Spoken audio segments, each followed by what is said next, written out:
In the 1950s in Marcella, Nock is being chased by Lansky and his partner, who catch him and kick him a couple of times. Lansky tells Nock he shouldn't gamble if he can't pay, and that he expects to be paid in 24 hours.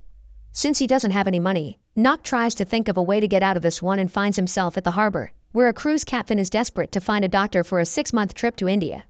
Nock doesn't have any qualifications other than a past in the army, but since the ship is about to set sail, the captain is desperate and accepts that Nock will pretend to be a doctor.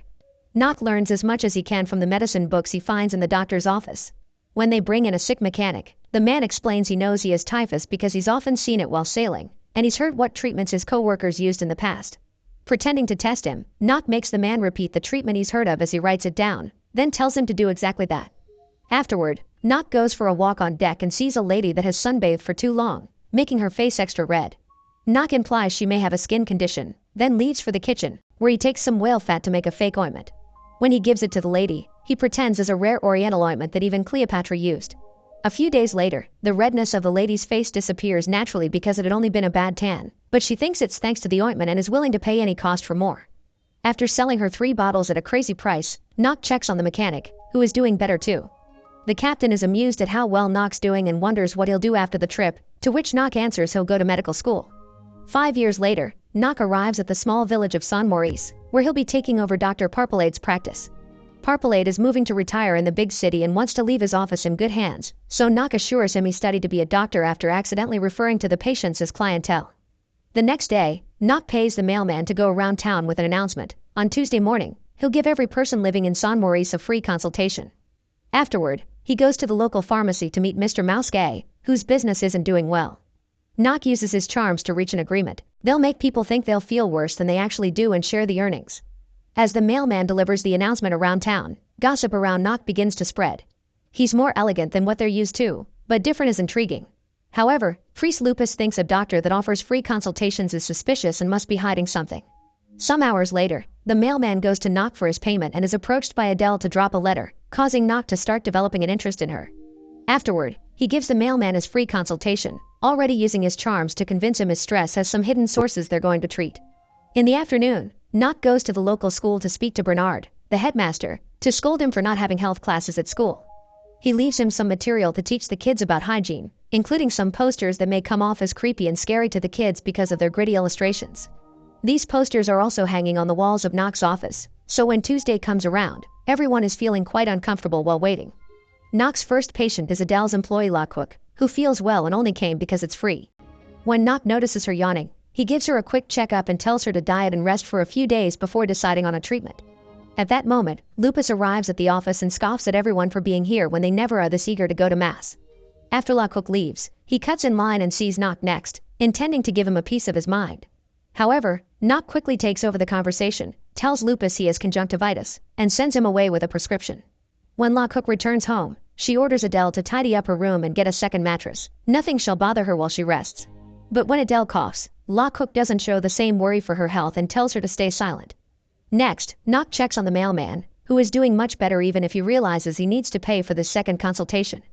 Everyone in town is happy with Nock's work and impressed by his persona. Men think he's distinguished and smart, women call him charming and handsome, and Lupus can't stop his jealousy.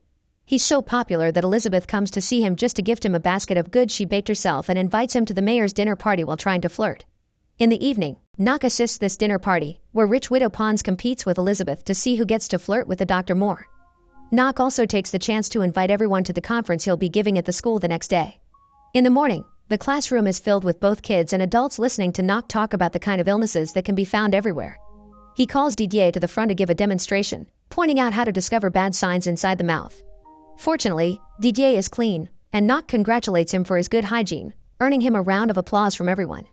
Afterward, Pons sings Nock's praises, which makes Lupus rather angry. He reminds her that Nock's still very suspicious and urges her to help him find out whatever she can about Nock's past. Sometime later, Nock visits La Cook's house for her second consultation. Adele welcomes him and comments on how weak La Cook has been lately because she hasn't left the bed and has been on a diet she doesn't need. However, she doesn't insult Nock for having played her boss like that. In fact, she calls him smart. Nock notices Adele coughs a lot and asks her to come to his office sometime, promising not to charge her. Afterward, Nock goes to La Cook's bedroom and offers her an expensive treatment that she refuses to pay.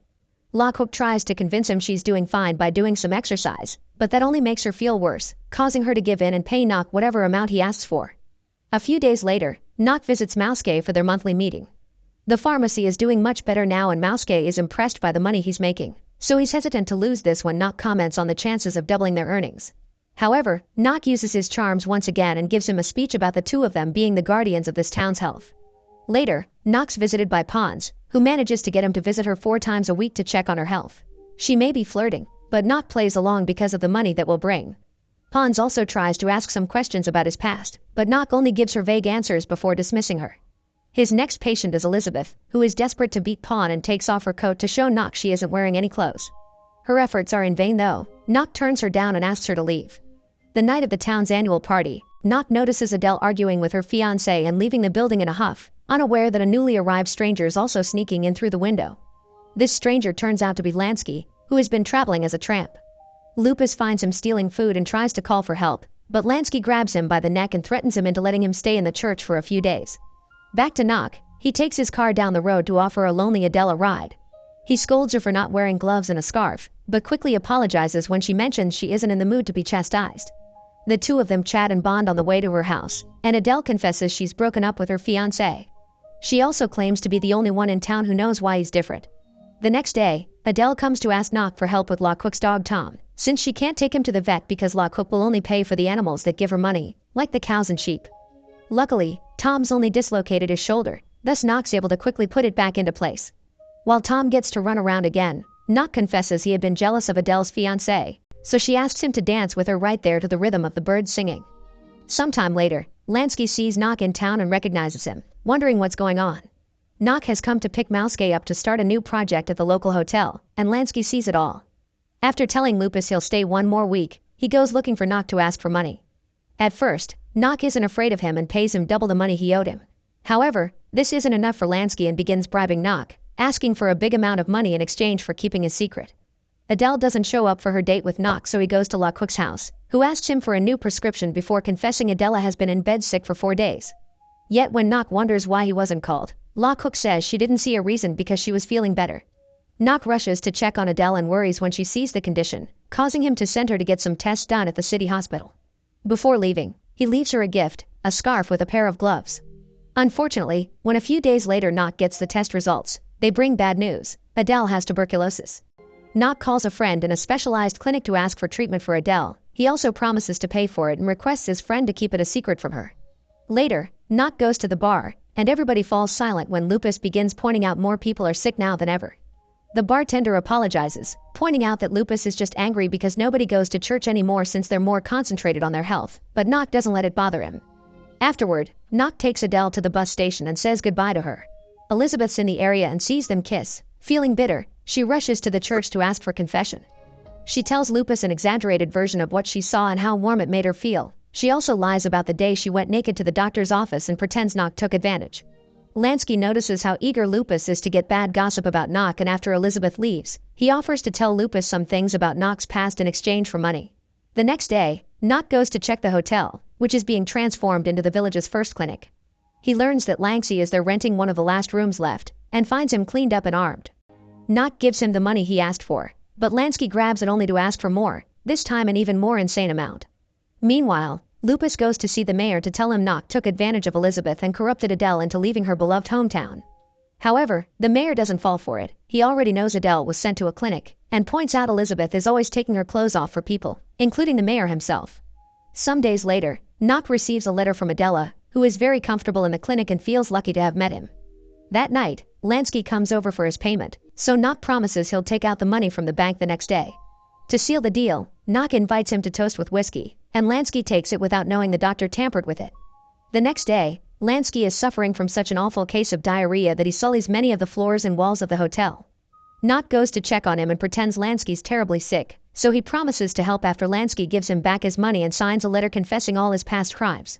Some weeks later, Parpelade comes back to the village to see how it's doing, and he's shocked to see the finished clinic, not understanding the need for it. Next, he goes to see Knock and is even more shocked to hear he has 600 consultations a month. Parpelade points out the poor morals behind this method, causing Knock to begin a speech about the way medicine is reaching the common people that annoys Parpelade into leaving. Knock visits Adele and she sweetly tells him the two of them aren't so different after all because they grew up poor. Unfortunately, a few days later, Knock receives bad news. Adele has died. Overwhelmed by grief, he destroys his office. During a funeral mass, Lupus says Adele died because she put her life in the wrong hands and mentions Knock's former gambler and thief. Furious, Knock admits having done bad jobs to survive, but he worked hard to become a doctor when he had a chance. After insulting Lupus for bringing this up in the middle of a funeral, Knock leaves, and the townspeople immediately jump in his defense, also calling out Lupus for having interrupted such a solemn occasion with these matters. Meanwhile, Didier follows Knock to his house and notices he's packing his things up. The kid runs back to the church to tell the townspeople that Knock is leaving for good, so everyone comes to an agreement. They don't care if Knock isn't an actual doctor or is a criminal, he's made their lives better. Ignoring Lupus' pleas, everyone rushes out to the streets to surround Knock's car and ask him to stay. La Cook even confesses she got a letter from Adele saying she wanted him to have Tom, which means Knock should stay in her honor. When even a man that used to stutter begs him to stay with perfect speech, Knock cries and promises the Adele that lives in his heart that this will be his permanent home. Make sure to subscribe and turn on notifications so you can watch more videos like this. Thanks for watching.